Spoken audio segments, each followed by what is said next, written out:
before we read this verse. The previous verse, I was happy to see, is as follows: Vrindavane Krishna Seva Vaishnava Achar Bhakti Smriti Shastra Koriha Prachar. And although Prabhupada takes slight liberty in his translation, he says the translation is, this is Lord Chaitanya speaking to Sanatana Goswami, telling him what he should write about in his books. And he says, establish devotional service to Lord Krishna and Radharani in Vrindavan. You should also compile bhakti scriptures and preach the bhakti cult from Vrindavan. Okay, since tomorrow is Radhastami, so we're getting ready, okay? That's the idea. So Prabhupada says to Sanatana Goswami, this is one of the things he should establish, is devotional service to Lord Krishna and Radharani in Vrindavan. All right, now today's verse. No, that took me to where I am. Let's try that again. It's taking me back and forth. It's not taking me forward. Why is that? No. It's a little bit subtle. Oh, your machine just lost its job. Thank you. This is easier to read. Yes, we should not be attached. This is one of the points. Whoops, but it's going to fade on me. Okay, here we go. Yukta vairagya sthiti sabba shikaila. Yukta vairagya sthiti sabba shikaila. Yukta vairagya sthiti sabba shikaila. Yukta vairagya sthiti sabba shikaila. Shushka vairagya jnana sabba nishedila. Shushka vairagya jnana sabba nishedila. Shushka vairagya jnana sabba nishedila. Shushka vairagya jnana sabba nishedila. Yukta vairagya sthiti sabba shikaila. Yukta vairagya sthiti sabba shikaila. Shushka vairagya jnana sabba nishedila. Shushka vairagya jnana sabba nishedila. Others? Yukta vairagya sthiti sabba shikaila. Yukta vairagya sthiti sabba shikaila. Shushka vairagya jnana sabba nishedila. Shushka vairagya jnana sabba nishedila. Yukta vairagya sthiti sabba shikaila. Yukta vairagya sthiti sabba shikaila. Shushka vairagya jnana sabba nishedila. Shushka vairagya jnana sabba nishedila. Yukta vairagya sthiti sabba shikaila. Yukta vairagya sthiti sabba shikaila. Shushka vairagya jnana sabba nishedila. Shushka vairagya jnana sabba nishedila. Yukta vairagya sthiti sabba shikaila. Yukta vairagya sthiti sabba shikaila. Shushka vairagya jnana sabba nishedila. Shushka vairagya jnana sabba nishedila.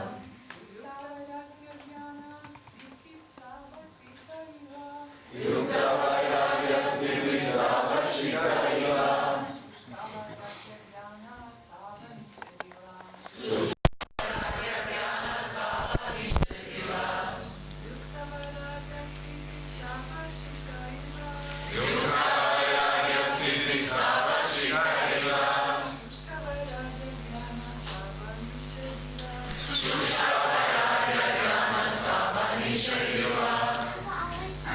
Very good. Yukta vairagya. of proper renunciation.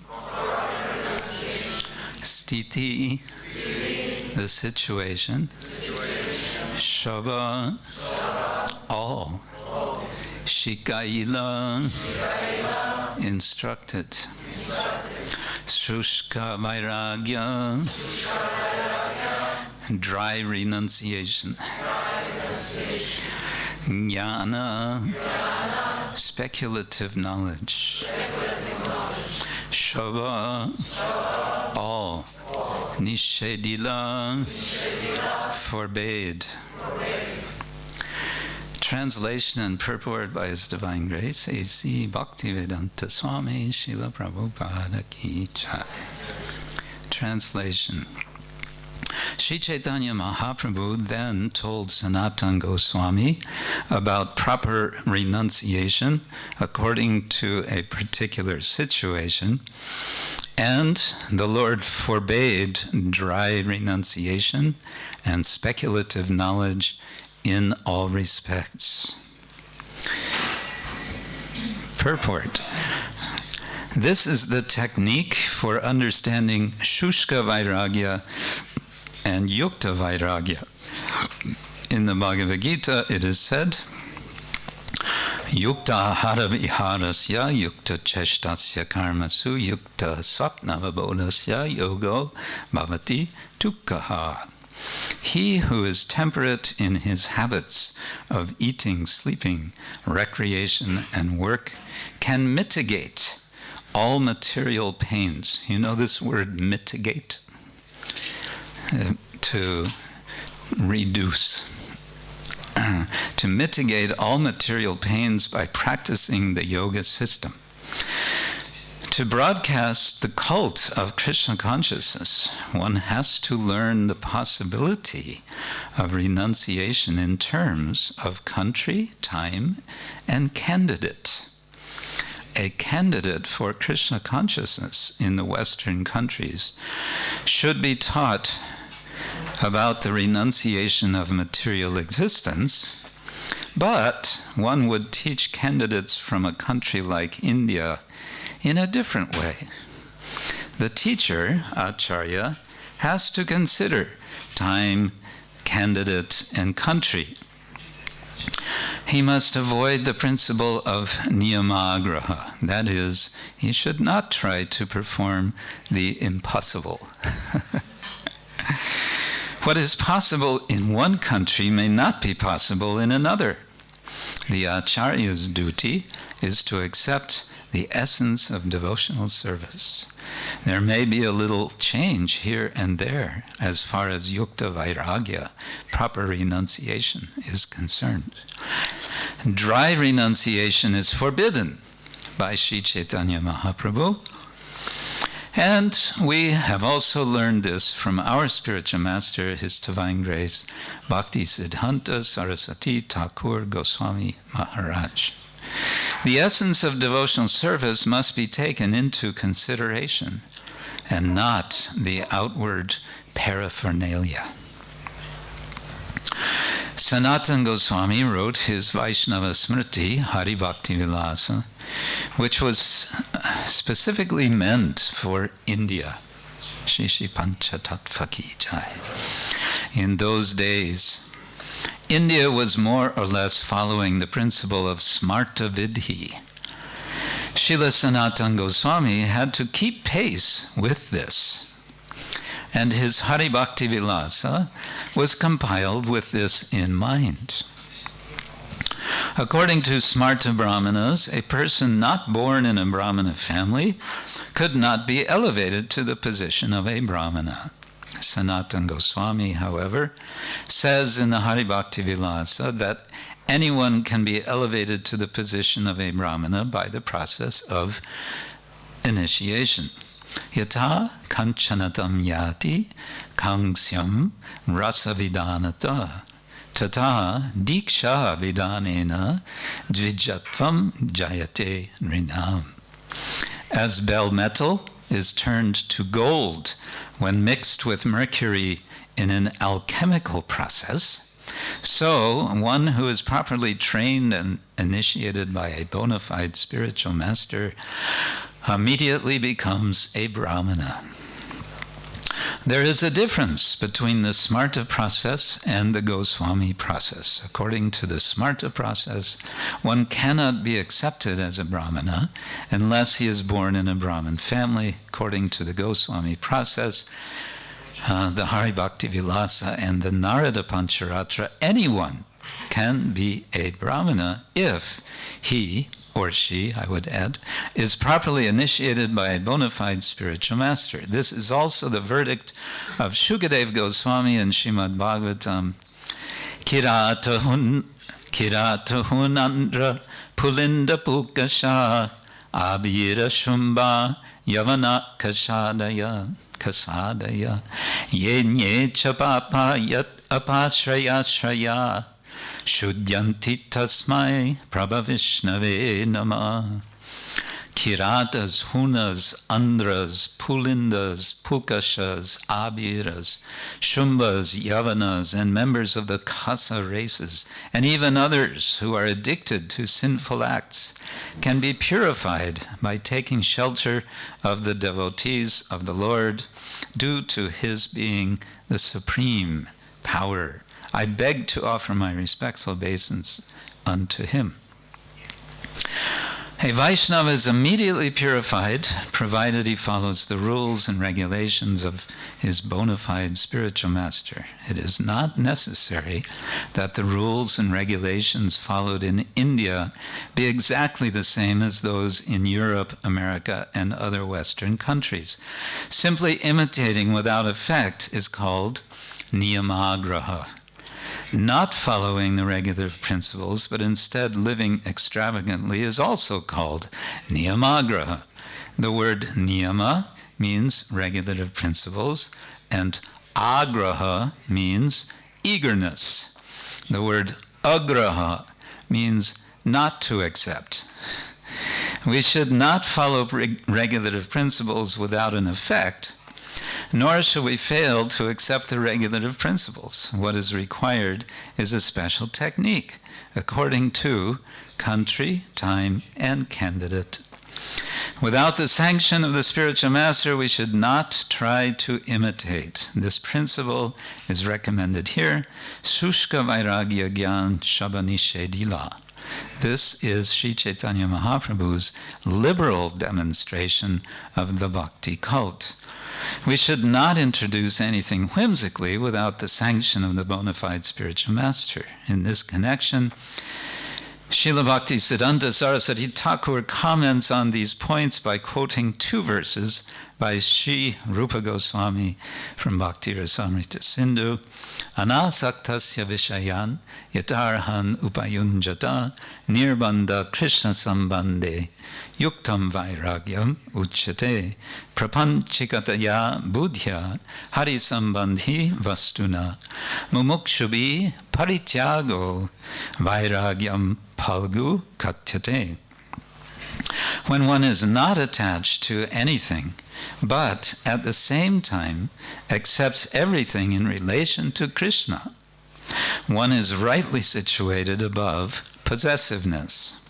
On the other hand, one who rejects everything without knowledge of its relationship to Krishna is not as complete in his renunciation. Unquote. To preach the bhakti cult, one should seriously consider these verses. And so ends Srila Prabhupada's purport to this verse,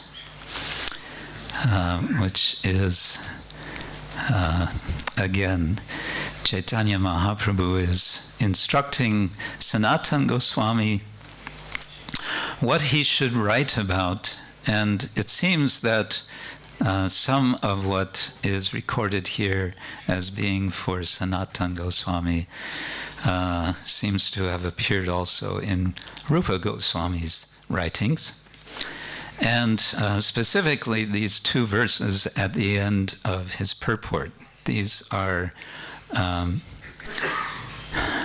kind of paribhasha sutras. They're, I would say, really very important for our whole approach to Krishna consciousness. So I think it's very useful to reflect on this idea.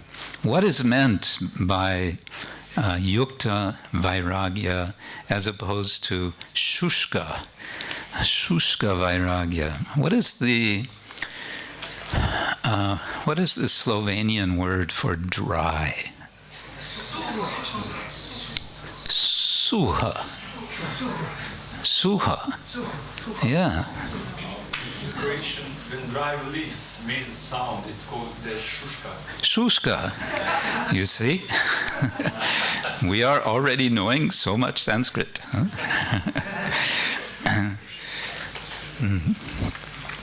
Okay. So I want to first look a little bit closely at this verse from Bhakti Rasamrita Sindhu.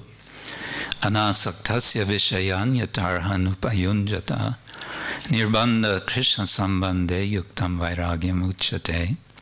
And we just heard Srila Prabhupada's translation of this verse, and I'm going to offer another translation. This is from His Holiness Bhanu Swami, from his translation of the Bhakti Rasamrita Sindhu. And it goes like this: the vairagya, that is the renunciation, of that person who employs objects suitable for devotional development while remaining detached from them is said to be suitable for bhakti. You know this word suitable? It's suitable, it fits, it works. The objects should be persistently related to Krishna. Now the word persistently, that is the word nirbandha. Maybe, can we put that verse up, which was at the bottom of the purport? Can we scroll back down to the bottom of that purport with our high-tech screen? There, no, further. Keep going. There we are. Very good. Thank you. Yeah, so you see in the second line, Nirbandha Krishna Sambandhe. Krishna Sambandha, you know this Sambandha, right? Relationship, connection. And so Krishna Sambandha, related to Krishna. And how should that connection be? Nirbandha, it should be persistent. Persistent. And we can say the key word in all of this is vairagya. And uchate at the very end is kind of indicating that what we're getting here is a definition. Uchate means it is said, it has been stated. So it's kind of a definition. It's going to be a definition of vairagya, but of a particular type of vairagya, namely yukta vairagya, right? Yuktam vairagyam. And the word yukta, we hear this word a lot, because it's very much related to the word yoga. We all know what yoga means. Yoga is very popular. Everybody does yoga nowadays. Everyone is a yogi. Yoga studios are all pervasive. They're even in China, and they're very popular. But actually, most people don't know what yoga means. Yoga, they think it means, exercising. Yoga means connection. Actually, yoga can mean a lot of things, but in this context, it can mean connection or linking but also it has the sense of engagement, and so yukta is just another grammatical form. It means engaged. Engaged vairagya, engaged detachment. Now this could sound like a contradiction. Engaged disengagement, right? Because vairagya means detachment. It can also mean disengagement. So engaged, disengagement? How is that? And so the rest of the definition is explaining. First of all, it's speaking about the person who is having the qualification, who is having the adhikar to practice yukta vairagya. Anasaktasya, the person who is detached. Whoops. What about us? Anasaktasya vishayan yatarham upayunjata. Upayunjata, yunj is also related to yoga, to yukta. Upayunj, of one who is engaged, of one who is detached, of one who is engaged. So now we have a person who seems to be in opposite places of being detached and being engaged. It's getting, the plot is thickening here. And what is this person doing? He's doing something with detachment, with vairagya. Well, no, he or she is doing something with vishaya, with objects. Objects, of course, doesn't have to mean just physical objects. It can also mean all sorts of things. Any sort. It can mean concepts. We can be attached to ideas. Usually, our strongest attachments are for persons. So then the question may come: how does this go along with the idea of engaging persons? Engaging others, does that mean making objects of other persons rather than seeing them as subjects, as persons? That could be problematic, right? Then are we talking about detachment, or is that some kind of attachment? A lot of questions come up, but the general definition that we're getting here is that there is something called yukta vairagya, and it has to do with, or it's possible to realize in relation to Krishna when we somehow or other engage things in Krishna's service. Okay, well that we all know that, right? Now I wanted to. I did a little research. I looked at this verse in the Bhakti Rasamrita Sindhu to see where it is. Where is this statement in relation to what else is being said? It's nice sometimes to get a context. What's the broader point that's being made, right? So this is in chapter 2, or wave, the second wave, where Srila Rupa Goswami is explaining. He's explaining sadhana bhakti, and he's giving a long series of verses explaining about the different angas of sadhana bhakti. There's 64 angas. There's lots of things we can do to serve Krishna. There's no point at which you can say there's nothing more to do for Krishna.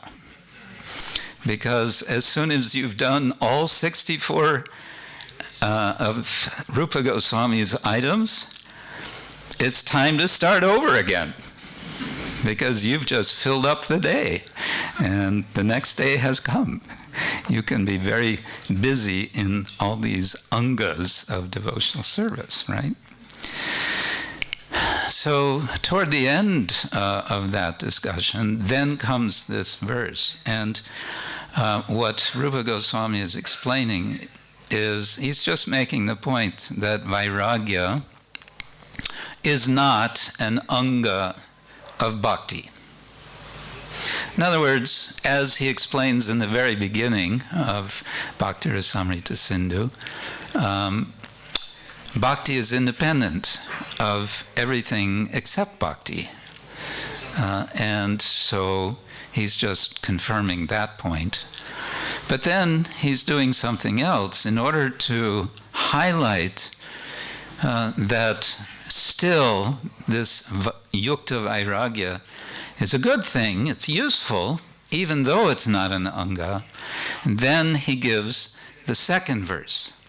Prapanchikataya buddhya harisambandhi vastuna mumukshubi parityago vairagyam palgu katyate. He's giving the contrast, the opposite, something that's, you could say ayukta vairagya, but he's giving a bit stronger word. Palgu has the sense of small and superficial and insignificant, valueless. So Palgu Vairagya is way opposite to Yukta Vairagya. He's explaining. So we have a sense, okay, there's something called Vairagya, and you can do it in a good way or in a useless way. And to know the difference helps a lot.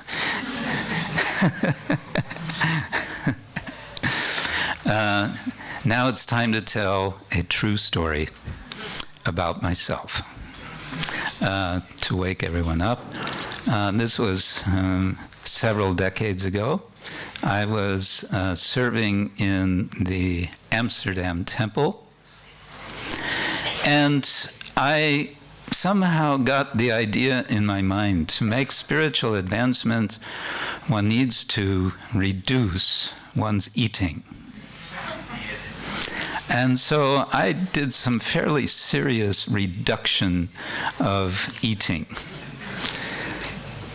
Prabhupada said, he says in at least one lecture, he says, reducing eating, sleeping, mating, defending to nil.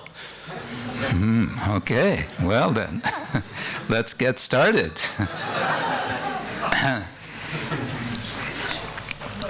I've told, some of you may know this story, but I was reducing maybe, I don't know, significantly. But then one day, suddenly, my nose started bleeding.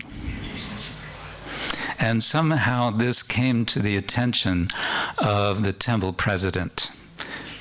I mean, it's not such a significant thing that somebody's nose, that a devotee's nose bleeds, maybe. But he was a very caring temple president. Why is your nose bleeding? What have you been doing? Well, maybe it has to do with that I've been eating a bit less. Aha! Okay, so now we're going to solve this problem very quickly. We are now putting you on a new diet. And he was aware, he was remembering, actually he himself, the president at that time, was also from America. I was from America. And so he knew that Americans, somehow we are raised on sandwiches, peanut butter and jelly sandwiches. So he said, I order you for the next 2 weeks, every day, to eat 10 peanut butter and jelly sandwiches. Hare Krishna. I was a very surrendered soul. Simple brahmachari, the temple president has ordered, I must follow his instruction. And it worked. No more No more bleeding nose. His particular motivation, I believe, was to keep me going on Sankirtan, book distribution. In any case, it worked. So that was Sushka Vairagya that I was trying to practice. I've never done that again. Anyway, we find that this question comes up in many contexts. They can be personal, they can be more in a group, in a temple, and in our society, ISKCON society, or even more broadly, the Hare Krishna movement. What is appropriate and what is not appropriate renunciation? So this is something that Srila Prabhupada discusses in the purport we've just read with regard to large geographical areas, right? He says renunciation in Western countries may not be the same as it may be in India. Mind you, Srila Prabhupada wrote this some decades ago, and I tend to think that at least in the cities in India, it may have come to be the same issues. Because city folk in India have now a lot, maybe more in common with Western city folk than with Indian village folk. In any case, he's speaking on this very broad level. Now, I have a few things more to say, but I'm a little concerned about the time, and I wanted to hear what our schedule is. When should we have the cutoff point? When we pull the Swami off the asana? Am I already 15 minutes late? Huh? No. Okay, so what's the cutoff point? 20 minutes. 20 minutes. Okay. Approximately. Yes, okay, good. Well, let's read something more from Srila Prabhupada explaining about this point. He says in a purport in Bhagavad Gita in chapter 9, verse 28, one who acts in Krishna consciousness under superior direction is called Yukta Vairagya. This was something Prabhupada emphasized in the purport we read. Rupa Goswami says that as long as we are in this material world, we have to act. We cannot cease acting. Therefore, if actions are performed and the fruits are given to Krishna, then that is called Yukta Vairagya. Actually, situated in renunciation, such activities clear the mirror of the mind. And as the actor gradually makes progress in spiritual realization, he becomes completely surrendered to the Supreme Personality of Godhead. So I just want to say this we may take as a kind of test for something or some activity or some whatever it is, because we ask ourselves, is this yukta or is it shushka? And usually it's on the yukta side. We want to include everything and say, yes, it's yukta vairagya. And so we can ask ourselves with this test, is it clearing the mirror of my mind? Is this engagement actually clearing my mind? Is it actually making me surrendered to the Lord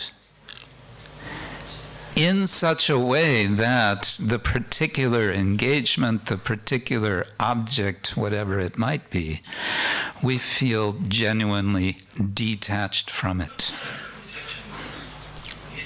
I think that's a nice test. And, if we're a little honest with ourselves, we may have to say to ourselves, well, maybe not. Maybe it's not having that that effect. I've as I mentioned in the beginning, come to this question about yukta vairagya through the question of what has come to be called bridge preaching.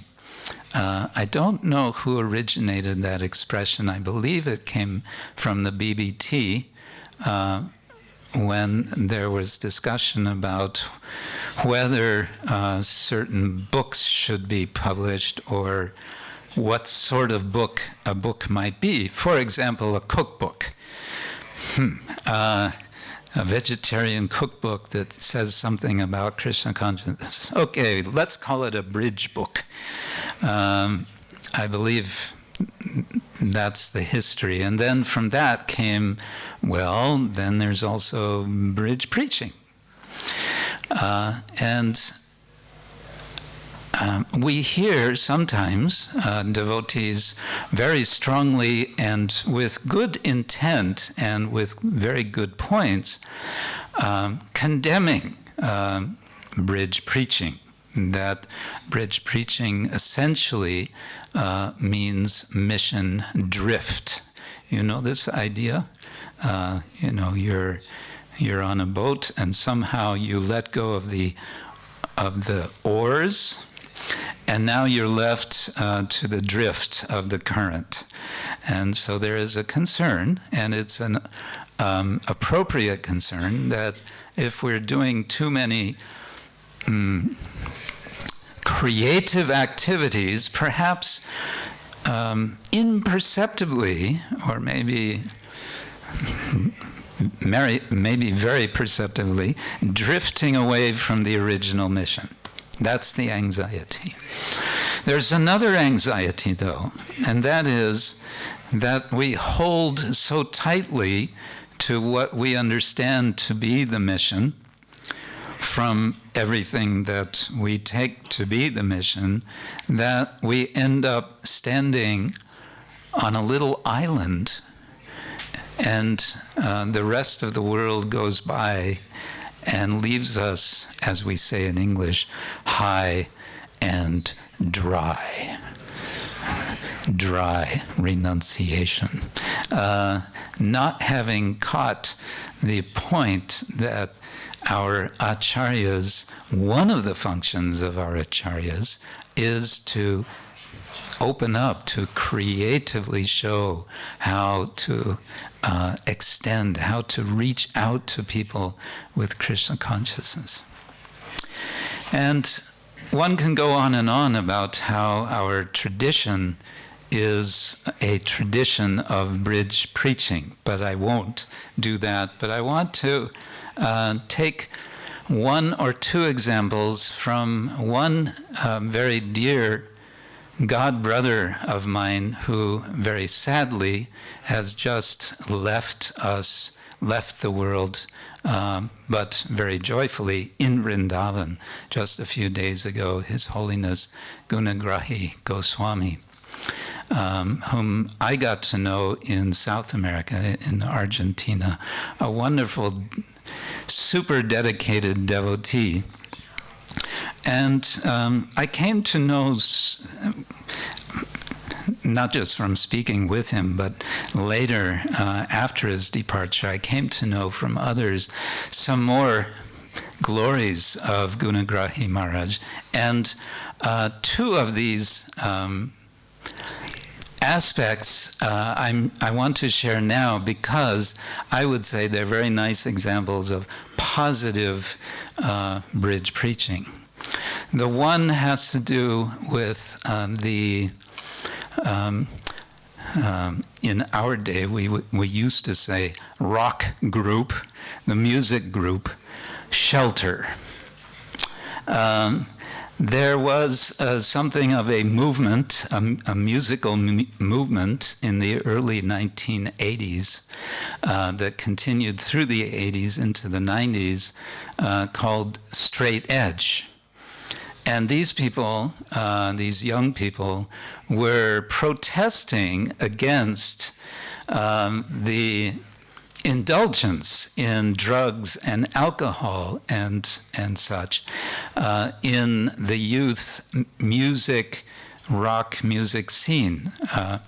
They protested against that. They said, no, we're stopping all of that, and we're going to preach that one should stop all these things. And part of this movement also got into vegetarianism and veganism and so on. And there was one person in that movement, a musician, who became a devotee. His name is Raghunathas. And Raghunath decided at one point that to be a good devotee, because Srila Prabhupada was preaching about simple living, high thinking, that he should go to Gitanagari farm and serve the cows. And so that's what he was doing. And then Gunagrahi Goswami found out Raghunath Das, who is a straight-edge musician, he's now in Gitanagari serving the cows. Well, that's very nice, but come on, he's Raghunath. He can do so much preaching to attract young people to Krishna consciousness. So Gunagrahi Maharaj went to Gitanagari, and he sat Raghunath down and said, Prabhu, it's very nice what you're doing, but you've got to get out of here. You have a service. You should be doing that totally mad music. And so he was convinced, and that's what they did for. And then Gunagrahi Maharaj traveled with him, other devotees, and in this way they had very effective preaching. So many young people came from that.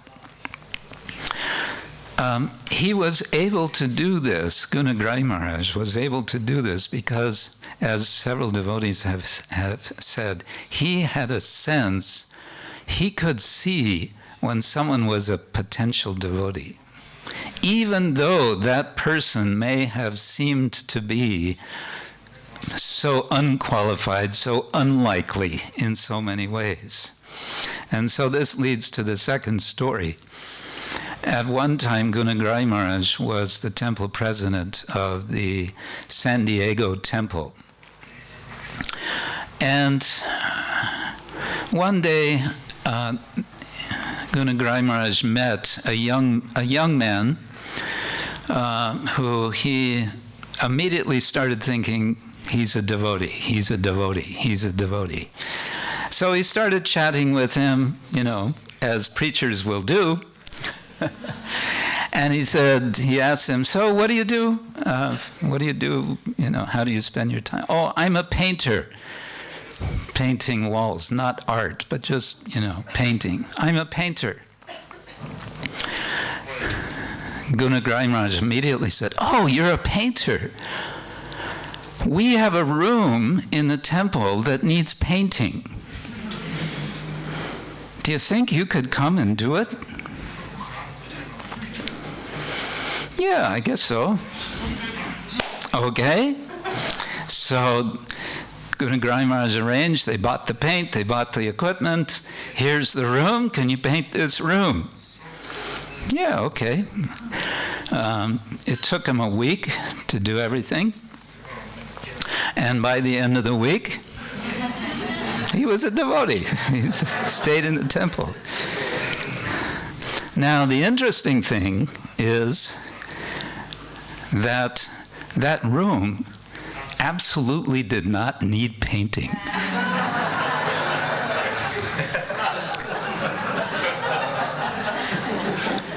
I realize that it's a little dangerous that I've said this, because from now on, devotees are going to be suspicious of what the temple commander asked them to do. But remember, you're already a devotee. Hare Krishna. We're working on being devotees. So even if it would happen that the room doesn't need painting and we're asked, can you paint the room? We can also say, yes, why not? Anyway. Okay. So these are two examples, and we could, again, we could think from our own experience. What is it that we are engaging in devotional service, which is helping the mission, which is, and what is it, we have to also ask ourselves, that may be actually an obstacle, that may be hindering us. One last point, and then I'll see if there's any question. From some of the explanations of Srila Prabhupada to this anasaktasya vishayan, he seems to be saying two things. One is, for the very advanced devotee who's described in the verse, the one who is detached, the one who is on the Uttama Bhakti platform, Yukta Vairagya is a phrase for explaining what such a devotee is doing when he or she is stepping down to the level of preaching. In that process of stepping down, the devotee is helping the one who is not yet practicing devotional service or who is beginning in devotional service with some helping hand of objects or situations, or, yes, painting the walls, or playing the straight edge music or whatever. And then the person in the lower position is getting helped up by the same principle, Yukta Vairagya.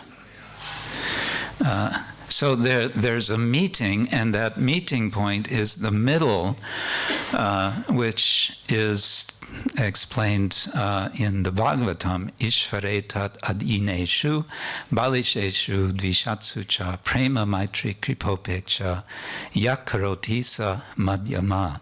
Srila Prabhupada explains our movement, our society is about cultivating this middle level of devotional service, which is devotion to the Lord, friendship with the devotees, kindness to those who are unfortunate, and keeping a distance or keeping aloof from those who are inimical.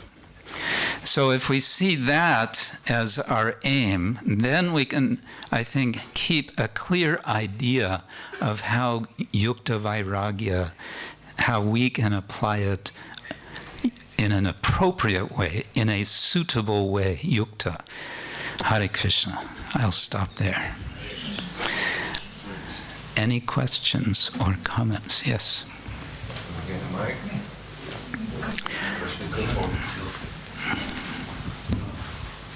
Carol. Thank you. Hare Krishna.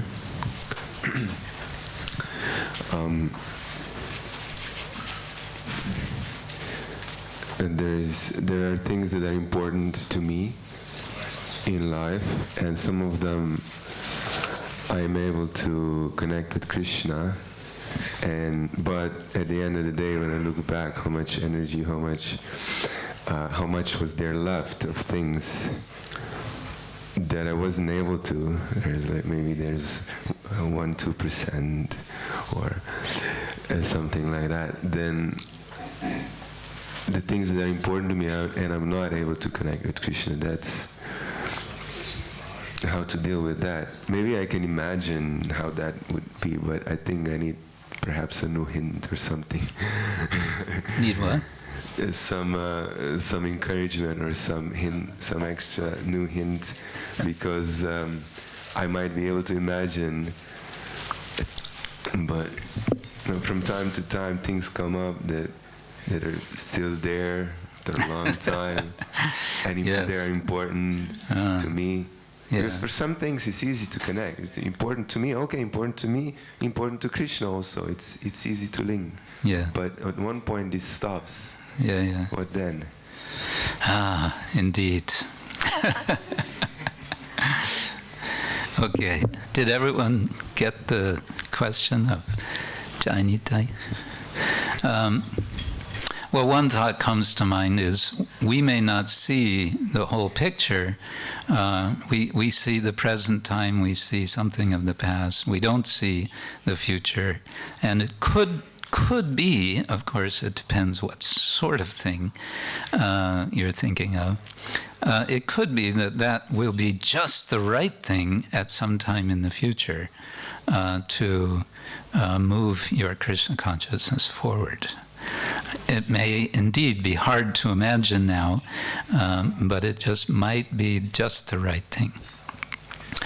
I would just say that what we're attempting to do as devotees is to put the primary focus on what is it that will bring me to being attached to Krishna and the service of Krishna. And so we, as you say, we recognize, we acknowledge, I have all of these attachments. I have some talents, I have some capacity, I have some abilities. I want to also engage them in Krishna's service. That's nice, but the primary aim, the primary question that we want to keep in the forefront is what is going to give me real engagement, attachment to Krishna. My dear Lord, if there's something from my attachment, something from my abilities, from my talents that you find useful, please engage. Please let me engage. Otherwise, if not, let them go. That would be my short answer. Dharma Prabhu.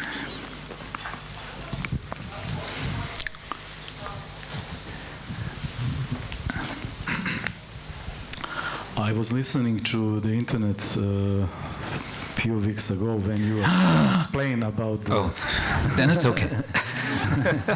about bridge preaching, your seminar which you give soon in Hungary, and you also said that at the end of your speech that also devotees should be careful about this bridge preaching, that there is also sometimes dangerous to fall down under the bridge if devotee is not spiritually strong.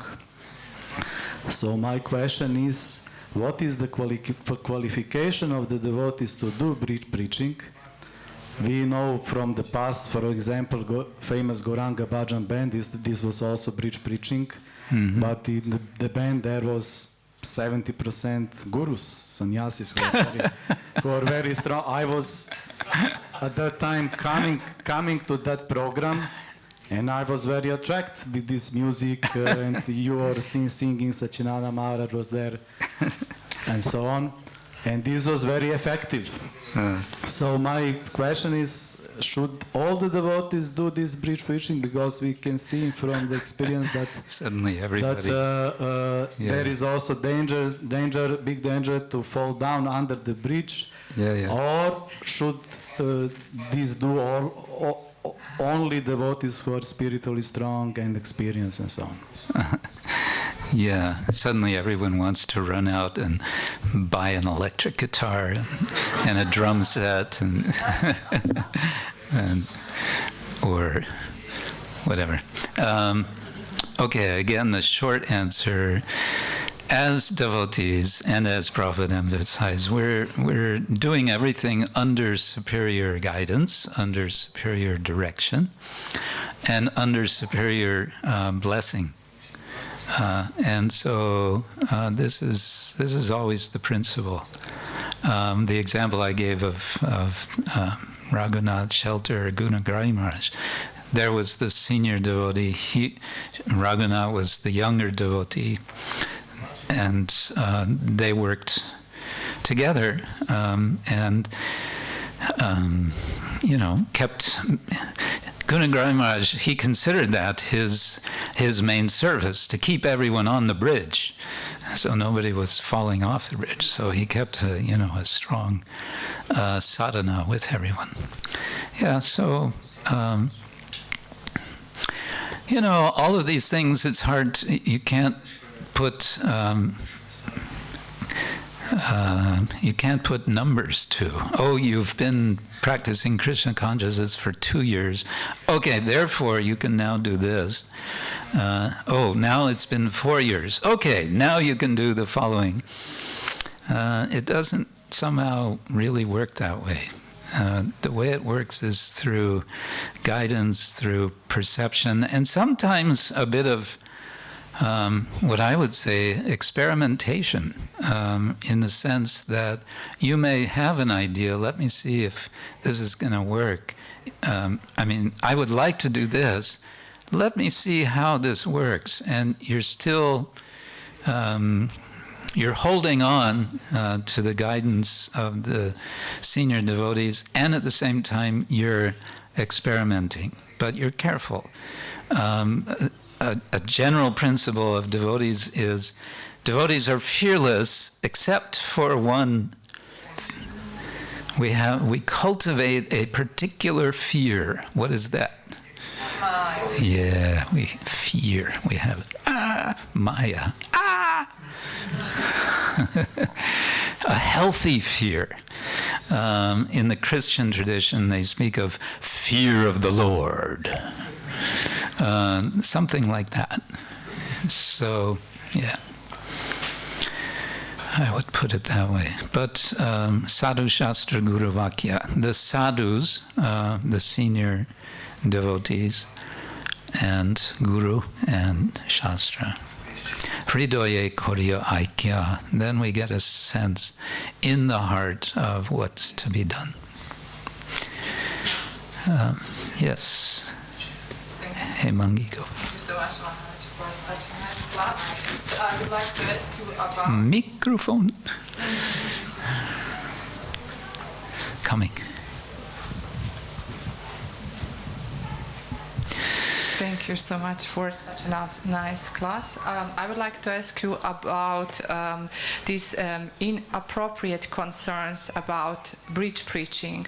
What do you find as the most often, in our tradition, and how to overcome that thing? What is it that might be inappropriate? Yes. That we are doing as a society? Yes. Oh. I would say, just off of the top of my head, I would say one inappropriate thing is that we tend to think of preaching as a one-way street. And so we think that we're going to go out and save the world if only the world would stop and listen to us. There's a problem there that nobody wants to listen to someone who doesn't care about them. And caring, one way we show that we care for someone is, believe it or not, that we listen to them. And when you're listening, then there can start to be an exchange. When you're listening, then that person may want to listen to you. And then gradually, and surprise, surprise, you might just find out that there's something that you can learn from them. Imagine that.